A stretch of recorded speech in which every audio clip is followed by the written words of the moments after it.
A licença para capacitação parece simples, mas é justamente aí que muita gente erra. O servidor olha só para o direito em si e esquece o efeito em cadeia: progressão, incentivo, estágio probatório, teletrabalho e até o planejamento profissional dos próximos anos. O resultado é previsível. O pedido até existe, mas a carreira fica desorganizada. Neste vídeo, eu vou te mostrar como pensar a licença para capacitação como parte de uma estratégia, e não como uma pausa solta no meio da rotina. Porque quando o servidor planeja mal, ele pode perder tempo, oportunidade e previsibilidade. E quando planeja bem, ele usa a licença para crescer sem criar ruído com a chefia, com a gestão de pessoas e com os próprios objetivos de carreira.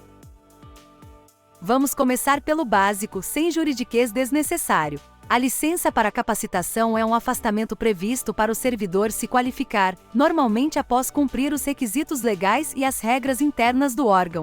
Na prática, ela não é um prêmio automático. Ela depende de planejamento, de interesse da administração e de compatibilidade com a rotina do setor. E aqui está o primeiro ponto importante. Antes de pensar no curso, o servidor precisa pensar no impacto funcional. Quem está em fase de adaptação, quem depende de escala crítica, quem atua em área sensível ou quem ainda está no estágio probatório precisa olhar o pedido com muito mais cuidado. A pergunta certa não é só: posso pedir? A pergunta certa é: qual é o efeito desse afastamento na minha carreira e no meu setor?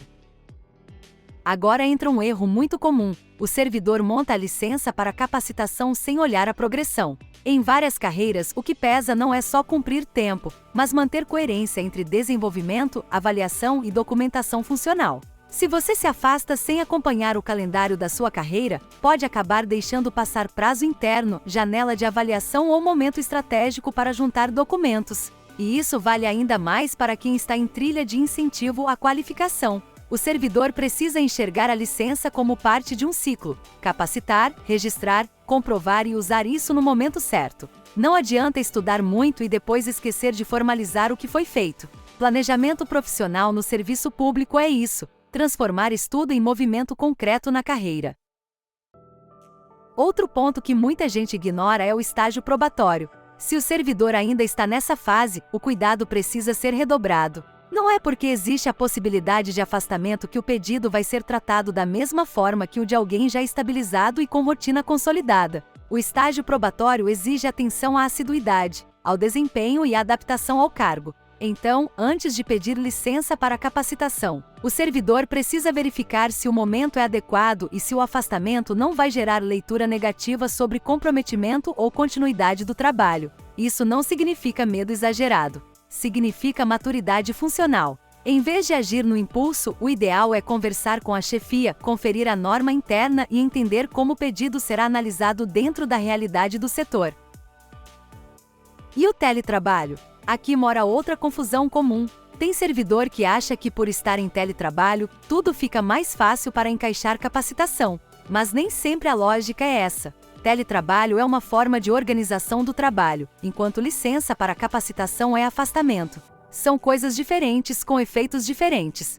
Se o servidor está em teletrabalho, precisa verificar como o afastamento conversa com metas, entregas e acompanhamento da chefia. Se a licença for aprovada, o plano de trabalho daquele período precisa ser ajustado. Se não houver alinhamento, o problema não é só administrativo, vira ruído de comunicação e pode comprometer a confiança da equipe. Por isso, o servidor maduro não pergunta apenas posso sair, ele pergunta como reorganizo minhas entregas antes, durante e depois da licença. Agora vamos falar de incentivo. Muita gente mistura licença para capacitação com incentivo à qualificação, mas eles não são a mesma coisa. O incentivo está ligado à titulação, à formação e ao impacto que isso tem na carreira, conforme a regra da sua carreira e da sua instituição. Já a licença é um afastamento para estudar ou se capacitar. Na prática, o servidor inteligente usa os dois de forma estratégica. Ele escolhe uma capacitação que tenha utilidade real, guarda comprovantes, organiza certificados e pensa no efeito disso sobre sua evolução funcional. O erro é fazer curso por fazer, sem conexão com o cargo, com a área de atuação ou com o próximo passo da carreira. Planejamento profissional não é acumular papel, é construir coerência entre o que você estuda e o que você quer conquistar.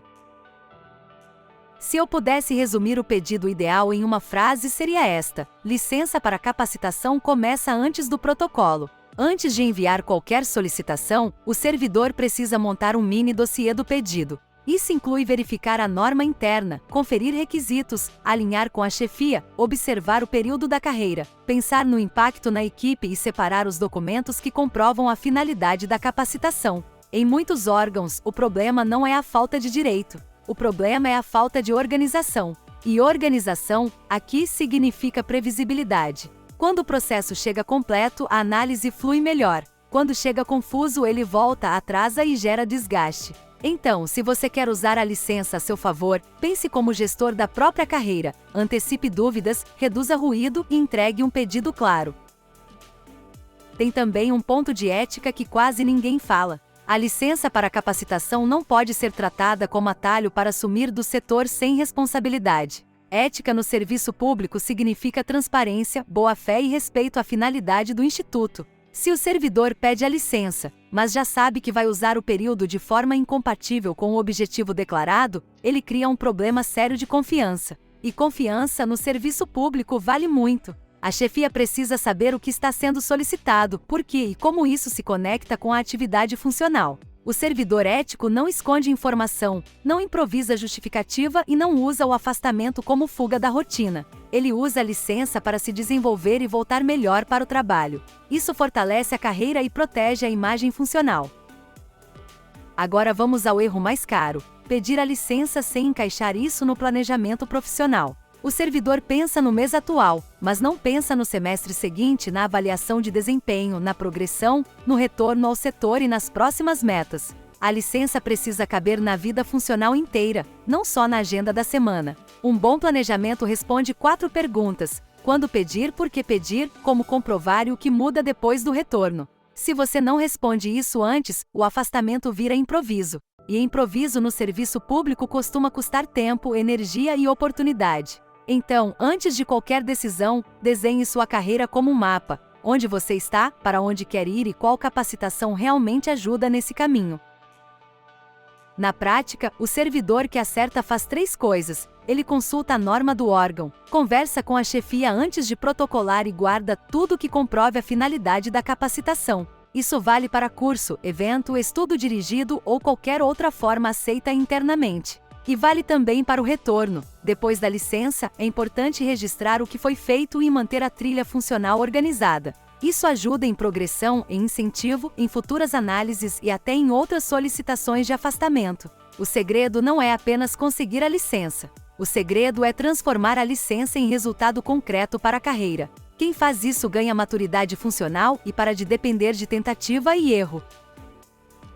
Se você quiser evitar erro, pense assim: licença para capacitação não é um evento isolado, é uma peça da sua carreira. Ela conversa com progressão, incentivo, estágio probatório, teletrabalho, ética e planejamento profissional. Quando você entende essa relação, deixa de agir no susto e passa a decidir com estratégia. E isso muda tudo. Muda a forma como você pede, como você comprova, como você retorna e como você cresce dentro do serviço público. Se este tema faz parte da sua rotina, vale acompanhar conteúdos que aprofundem carreira, legislação e desenvolvimento funcional. Porque servidor que planeja bem não corre atrás do prejuízo depois. Ele constrói o caminho antes.